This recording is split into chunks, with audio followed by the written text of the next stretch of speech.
आज भी भूखे सोओगे? आज ही भूखे, क्या करें। दो बैसाखियों के सहारे जिंदगी। फलोदी में बुनियादी जरूरतों से महरूम परिवार को है मदद की दरकार। विकलांग बेटा और मानसिक रूप से कमजोर माँ जो अक्सर सोते हैं भूखे। एक कहावत है कि भगवान इंसान को भूखा उठाता है लेकिन भूखा सुलाता नहीं। लेकिन फलोदी शहर में माँ बेटे का एक ऐसा परिवार है जो अक्सर भूखा उठता है और कभी कभी उन्हें भूखा ही सोना पड़ता है। जी हाँ, हम बिल्कुल सच कह रहे हैं।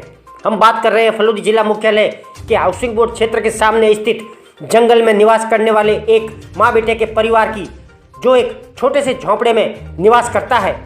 जवान बेटा पैर से विकलांग है तो बुजुर्ग माँ मानसिक रोगी। उनके पास न खाने को दाने हैं और ना ही बिजली की सुविधा।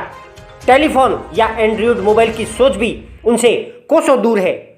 घर में गैस सिलेंडर है लेकिन कई महीनों से खाली पड़ा है, जिसके चलते कच्चे चूल्हे पर उन्हें खाना पकाना पड़ता है। अब उस परिवार की किस्मत को दोष दें या सरकारी योजनाओं की जानकारी का अभाव की, जिसके चलते मुफलिसी की जिंदगी जीते हुए कभी कभी उन दोनों को भूखे ही सोना पड़ता है। आस पड़ोस में दूर दूर तक इंसान का चेहरा तक दिखाई नहीं देता। ऐसी स्थिति में यदि दोनों में से किसी की तबीयत खराब हो जाए तो उन्हें संभालने वाला शायद सिर्फ भगवान ही है। फलोदी जिले के रावरा गांव निवासी 30 वर्षीय युवा महेंद्र ढोली ने हमारे चैनल को बताया कि वह और उसकी मां, जो कि मानसिक रूप से कमजोर है, करीब 7 साल पहले फलोदी शहर मजदूरी करने के लिए आए थे।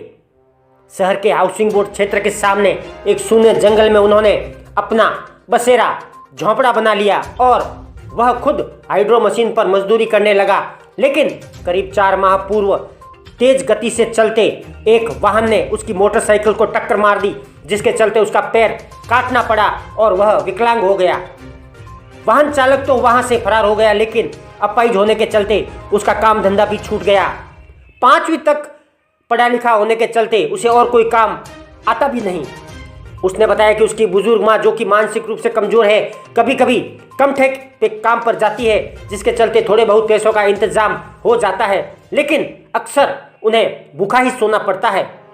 वह खुद अपने झोंपड़े से करीब 3 किलोमीटर पैदल अपनी दोनों बैसाखियों के सहारे चलकर हमेशा शहर जाता है और लोगों से 10-20 रुपए की मदद मांगता है। कभी मदद मिल जाती है तो कभी खाली हाथ ही उसे घर लौटना पड़ता है। उसके पास दिव्यांगों वाली साइकिल तक नहीं है। अब उसके पैर का इलाज जोधपुर सरकारी अस्पताल में चल रहा है, लेकिन जोधपुर तक जाने के लिए किराया भाड़ा भी नहीं है। जानकारी के अभाव में सरकारी सहायता उससे कोसों दूर है। विकलांग युवा ने हाथ जोड़कर हमारे चैनल के माध्यम से सरकारी तंत्र, एनजीओ संचालकों, प्रशासन, स्थानीय राजनेताओं और शहर के भामाशाहों से मदद की अपील की है। अब देखने वाली बात यह होगी कि अंतिम छोर तक बैठे गरीबों तक मदद के दावे करने वाले नेता इस वास्तविक गरीब माँ बेटे के परिवार तक कब मदद पहुंचाते हैं। रिपोर्ट धर्मेंद्र कुमार सोनी।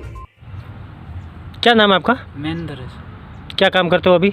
अभी कुछ नहीं, बैठा हूँ सर। तो फिर आपका खाना पीना कैसे चलता है? खाना पीना कोई लाता है, चलता है, नहीं तो बस भूखे सोते हैं। तो आप सिटी से 5 किलोमीटर दूर, फिर सिटी में कैसे जाते हो? अब 10 रुपये मांगने के लिए जाते हैं। कैसे जाते हैं? देता है तो पैदल चलता हूँ। इसी नहीं तो बैसाखियों के सारे? हाँ, नहीं तो साइकिल, मेरे पास कुछ नहीं, इससे चलते हैं। इधर साइकिल भी नहीं है आपके पास? इससे चलते हैं। अब आप क्या चाहते हैं भामाशाहों से या सरकार से? अब भामा साहब सहायता करोगे वो चाहिए मेरे को। तो अब अभी भी भूखे सोते हैं। अच्छा, भूखे सोते हो? हाँ, आज भी। आज भी भूखे सोओगे? हाँ, आज ही भूखे, क्या करें। या इतने जंगल में फिर यदि आपकी तबीयत गड़बड़ हो जाए तो कोई पूछने वाला? आज कोई नहीं पूछने वाला, बस। लाइट भी नहीं है यहाँ पे? लाइट भी कुछ भी नहीं है मेरे। तो जब आपका एक्सीडेंट हुआ था तो जो जिस गाड़ी से एक्सीडेंट हुआ है उन्होंने कोई मदद नहीं की? कुछ नहीं, मदद, भग गया, चला गया बस। आपकी माताजी क्या करती हैं? कुछ नहीं, कभी काम कमटे का काम करती हुई, कभी बोलते हैं तब जाती हूँ, दिमाग में फैल है, कभी बोलती नहीं। अच्छा, मानसिक रोगी है? हाँ।